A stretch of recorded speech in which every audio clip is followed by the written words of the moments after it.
Welcome to the deep dive. We are diving into the first human settlements in South America. Oh, cool. Yeah, right at the end of the last ice age. So like what, 12,000 years ago? About that, yeah. It's fascinating because this was one of the last places humans reached. Makes sense. They had already basically covered the entire planet by then. Exactly. So, figuring out how they got there is a massive piece of the whole human migration puzzle. I see what you mean. For this deep dive, we've got this super cool study. They looked at something like 150 archaeological sites. Wow. And then, get this, 1,700 radiocarbon dates. That is a ton of data. I know, right? And they've compared it all to paleoclimate records, like what the climate was doing back then. Oh, so they're really trying to see the connection between climate and where these early people were. That's exactly what we're looking at. How did these big climate shifts, especially two periods, like the Antarctic Cold Reversal and the Younger Dryas, Oh, yeah, I've heard of those. how did they shape when and where these first South Americans decided to settle down? I'm intrigued already.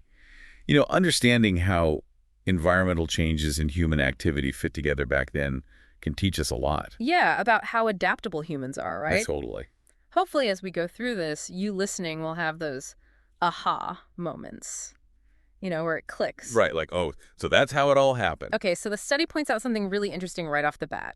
We can't just assume that what we know about early settlements in North America applies to South America. Oh, that's interesting. Why not? I mean, wouldn't it be kind of similar? Well, it's because of how different the climates were in each hemisphere during those key periods. The Belling-Alerud and the Younger Dryas. Right. There's this thing called the bipolar seesaw mechanism. Bipolar seesaw. Okay, now that's a new one. What's that all about? Well, it's kind of like a literal seesaw, but with the global climate. I'm so glad you explained that. When one side goes up, the other goes down.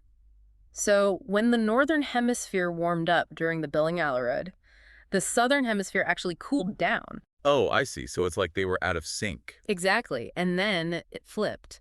The Younger Dryas brought cold back to the north, but the south started warming up, getting more rain, and the glaciers melted. So while North America was getting chilly, South America was thawing out.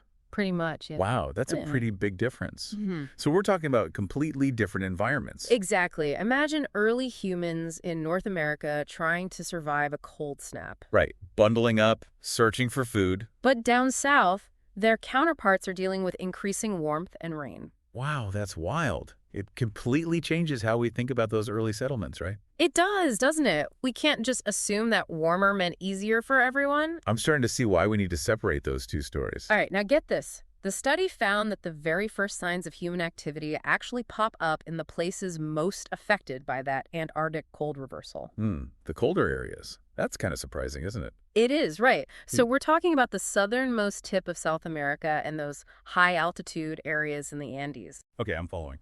So their estimates for the southern Andes, the earliest settlement there, might have started around 1660 to 15,905 calibrated years ago. Calibrated years. You mean like adjusting for the radiocarbon dating and all that? Yep, exactly that. And then you have the Patagonian Plateau, starting around 14,310 to 13,265 years ago. The Patagonian Plateau.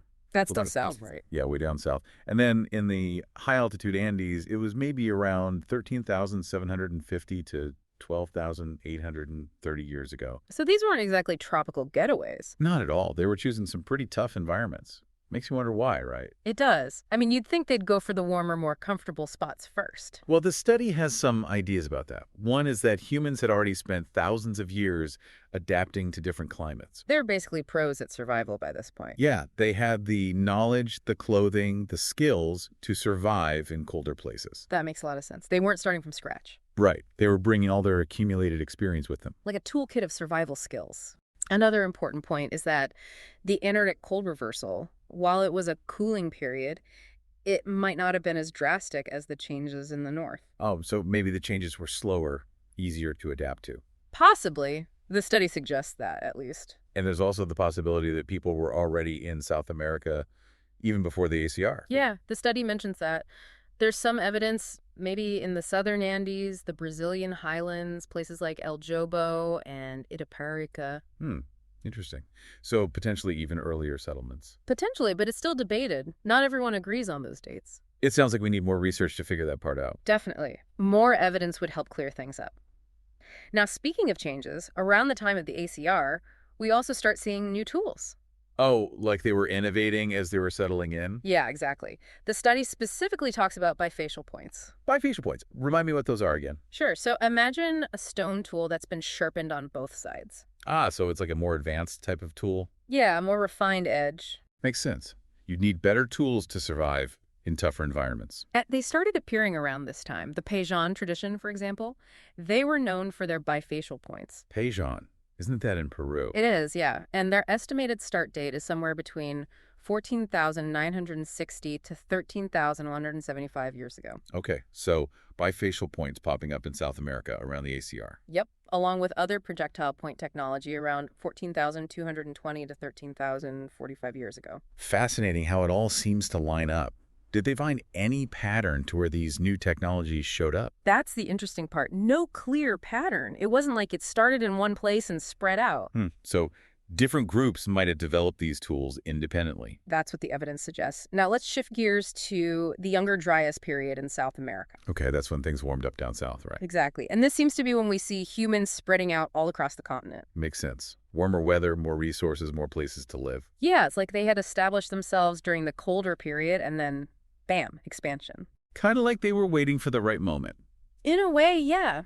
They even suggest that this adaptation to warming might have been slower in South America compared to North America. Really? Why would that be? Maybe the warming was more gradual in South America, or maybe their cold weather adaptations weren't suited to the new, warmer environments. Like they had to adjust their lifestyle again? Possibly. It's an area for further research, for sure.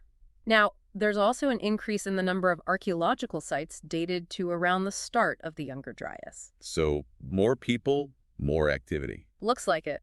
Now, the study also talks about genetic evidence, DNA analysis. Oh, right.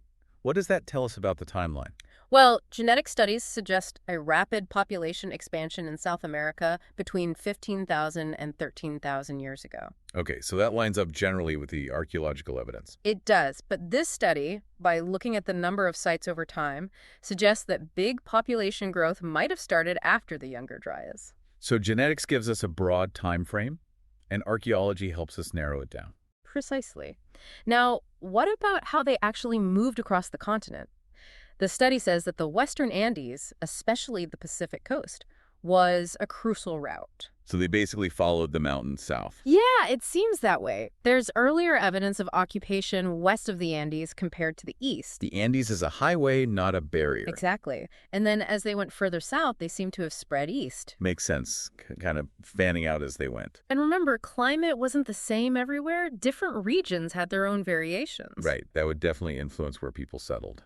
The central Andes might have been wetter, while some lowlands were drier. And up north, it was more like the Northern Hemisphere. So a patchwork of different environments. Exactly. Now let's talk about those giant Ice Age animals, the megafauna. Yeah, what about them? Well, they estimate that humans started interacting with megafauna even before the Antarctic Cold Reversal. Really? So pretty much as soon as they arrived? Yeah, maybe around 18,660 to 16,695 years ago. Wow, that's early. So hunting them or scavenging? Could be either or both. But here's the thing. There's a big gap between this and the last dates we have for megafauna remains. So just because they were using them doesn't mean they caused the extinctions. Exactly. It's hard to say for sure. Plus, those last appearance dates are tricky. We only know when the last one we found died, not when the whole species vanished. That makes sense. So the mystery remains. What about the climate shifts? The ACR and YD, did they play a role? This study didn't find a clear link between those and the megafauna extinctions. It's still up for debate then.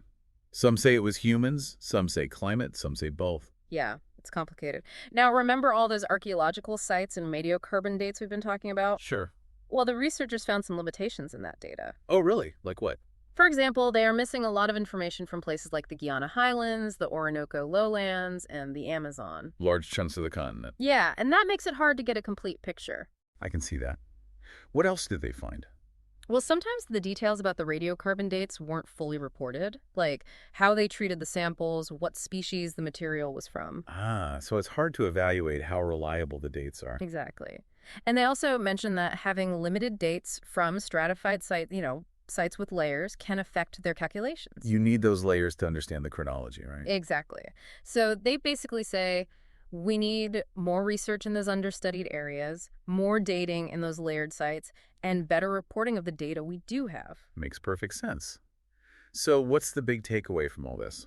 Well, it seems that early humans in South America weren't just chasing the warmest spots. They were incredibly adaptable, settling in colder regions during the ACR. And they brought all their accumulated knowledge with them. Right, so their initial push into South America wasn't necessarily about seeking warmth, which is pretty interesting. It challenges our assumptions. It does, and then, as things warmed up after the Younger Dryas, they spread out more widely. And that western edge of the Andes, the Pacific coast, was their highway south. Exactly. Um, And the role of humans in those megafaunal extinctions, that's still a mystery. Lots more to uncover. It's fascinating, isn't it? Thinking about how these early humans adapted to big climate changes. What can we learn from them? That's a great question. Maybe it tells us something about our own potential for adaptation, as we face climate change today. And the importance of knowledge, passing it down through generations. Absolutely. If you want to learn more, definitely check out the study and the references. There's so much more to discover about this early chapter in human history. Thanks for joining us on this deep dive.